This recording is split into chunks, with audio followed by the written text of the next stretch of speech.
विलासगंज नामक एक सुंदर सा गांव हुआ करता था। उस गांव में एक लकड़हारा रहता था जिसका नाम रामू था। रामू बहुत ही ईमानदार और मेहनती था। वह हमेशा अपने काम से खुश रहता था। उसके पास ज्यादा पैसे नहीं थे, लेकिन वह अपनी जिंदगी से संतुष्ट था। रामू के परिवार में उसकी पत्नी और उसके 2 बच्चे थे। रामू सेठ लालचंद के यहाँ लकड़ी काटने का काम करता था और लकड़ी काटने के बदले में सेठ लालचंद रामू को पैसे देता था, जिससे रामू और उसके परिवार का जीवन यापन होता था। सुमन, मैं काम पर जा रहा हूँ। आज बहुत देर हो गया है, तो तुम बच्चों को स्कूल छोड़ाना। जी, स्कूल तो मैं छोड़ आऊंगी, लेकिन मोनू और चिंकी पिछले 2 दिन से कह रहे हैं कि उनके स्कूल की टीचर स्कूल की फीस मंगा रही है। हाँ, तो जाकर दे आओ ना स्कूल की फीस। अजी कहाँ से दूं? आप जो पगार लाते हैं उसमें मुश्किल से तो घर चल पाता है। अब उतनी सी तनख्वाह में मैं बच्चों की फीस का इंतजाम कैसे करूं? अजी मैं एक बात आपको साफ साफ कह देती हूँ, आप सेठ लालचंद जी से पगार बढ़ाने की बात कहिए। दिन पर दिन खर्च बढ़ता जा रहा है।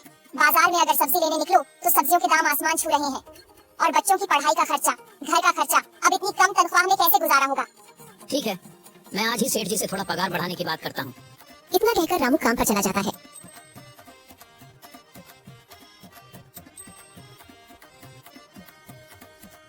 अरे भाई, आज तो पगार का दिन है।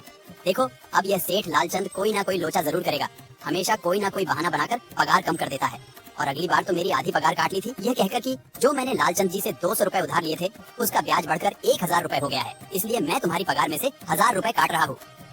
हाँ हरिया भाई, तुम एकदम ठीक कह रहे हो। ये सेठ लालचंद ना एक नंबर का चालाक और लालची इंसान है। एक तो दुगना काम ले लेता है और बदले में पैसे भी पूरे नहीं देता। हाँ भाई, मेरे भी अगली बार सेठ लालचंद ने पगार काट लिए थे। मैंने बस 2 छुट्टी ली थी जब मेरी बिटिया बहुत बीमार थी, और इस लालचंद ने इस बात का फायदा उठाकर मेरी पूरी आधी पगार काट ली। हे भगवान, बस सेठ जी इस बार मेरी पूरी पगार दे दें, बच्चों के स्कूल की फीस भी भरनी है। ऐसे सभी लकड़हारे अपने काम पर लग जाते हैं। काम करने के बाद सेठ लालचंद के पास जाते हैं। सेठ जी, महीना पूरा हो गया है, हमें हमारी तनख्वाह दे दीजिए। देखो भाइयों, अभी मेरे पास तुम्हें देने के लिए पैसे नहीं है। अभी माल नहीं बिका है, सारा माल गोदाम में ही पड़ा हुआ है। कल या परसों तक तुम्हें तुम्हारी तनख्वाह मिल जाएगी। पर सेठ जी, अभी हमारे पास बिल्कुल पैसे नहीं बचे हैं। घर का भी सामान लाना है, बच्चों की फीस भरनी है।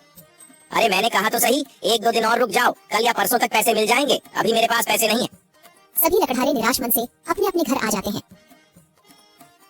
अजी क्या हुआ? इस बार कितना पगार मिला है? सुमन, अभी कोई पगार नहीं मिला। सेठ जी ने कहा है कि 1-2 दिन में पगार मिल जाएगा। पगार नहीं मिला? आपको तो पता है ना, बच्चों की फीस भरनी है। इनकी स्कूल टीचर ने आज साफ साफ चेतावनी दे दी है कि अगर कल फीस नहीं लाई तो बच्चों को घर पर ही बिठा लेना। अब बताओ मैं क्या करूं? मैं क्या करूं सुमन, ये सेठ जी समय पर कभी पैसे देते ही नहीं है। अब तो बस हम इंतजार के सिवा और कुछ नहीं कर सकते। 1-2 दिन की बात है, देख लेते हैं। ऐसे ही 2 दिन गुजर जाते हैं। 2 दिन बाद सेठ लालचंद सबको पगार देता है। अरे हरिया, ये ले अपनी इस महीने की पगार। सेठ जी, यह तो बस 2000 है। मैंने तो इस महीने 3000 तक का काम किया है। हाँ, काम तो किया है, लेकिन तूने 1-1 घंटे आराम भी तो किया है। ये पैसे उसी आराम के काटे हैं। पर सेठ जी, आपने तो कहा था 8 घंटे काम के महीने में 3000 मिलेंगे, और मैंने तो 8 घंटे काम किया और 1 घंटे आराम। देख हरिया, मुझे ज्यादा हिसाब किताब न समझा। ये 2000 रख, अगर चाहिए तो, और अगर नहीं चाहिए तो कहीं और काम ढूंढ ले। बेचारे हरिया के पास उन पैसे को लेने के सिवाय और कोई रास्ता नहीं था। हरिया चुपचाप वह पैसे रख लेता है। रामू, ये लो तुम्हारे 2500 रुपए। और सेठ जी, 2500 क्यों? मेरे तो पूरे 3000 बनते हैं ना। मैंने तो कोई छुट्टी भी नहीं की और ना ही कोई आराम। मैंने तो अपना सारा काम समय पर किया है। हाँ, समय पर तो किया है, पर इस समय बाजार में लकड़ियों का दाम काफी सस्ता हो गया है। इस वजह से अभी तुम्हें भी पगार कम ही मिलेगी जब तक लकड़ियों का दाम नहीं बढ़ता। पर सेठ जी, बात तो 3000 की हुई थी ना। अब 2500 में मैं कैसे घर चलाऊंगा? बच्चों की स्कूल की फीस भी भरनी है। सेठ जी, इस बार आप पूरे पैसे दे दीजिए।